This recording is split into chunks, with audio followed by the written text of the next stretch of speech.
God will never send me a man who cannot honor him with fearless praise. The man of God destined for me will be a warrior in worship, a leader who stands unashamed to exalt the King of Kings. His love for God will pour out in his words and worship, his actions, and his unwavering devotion. A man who cannot praise God boldly cannot lead with power, and unfortunately he can't lead me. I refuse to settle for anything less than a man after God's own heart. Know what you want, and stand on it. King David, as an example of a leader, unashamed to praise God. 2 Samuel 6:14-15.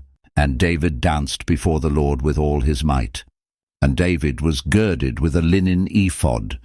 So David and all the house of Israel brought up the ark of the Lord with shouting and with the sound of the trumpet. David, a strong leader and a man after God's own heart, was not ashamed to publicly praise and worship God with all his might. Psalm 34:1. I will bless the Lord at all times. His praise shall continually be in my mouth. This verse shows that real men are steadfast in their praise, leading by example in constant worship. Joshua's leadership and declaration. Joshua 24:15. And if it seem evil unto you to serve the Lord, choose you this day whom ye will serve, whether the gods which your fathers served that were on the other side of the flood, or the gods of the Amorites in whose land ye dwell.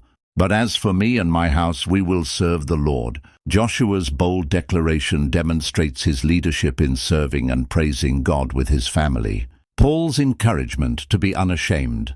Romans 1:16. For I am not ashamed of the gospel of Christ, for it is the power of God unto salvation to everyone that believeth, to the Jew first, and also to the Greek. A real man of God is not ashamed to proclaim or praise God boldly. The role of men in worship. 1 Timothy 2:8. I will therefore that men pray everywhere, lifting up holy hands, without wrath and doubting. Men are called to lift their hands in worship and prayer, leading their families and communities in glorifying God.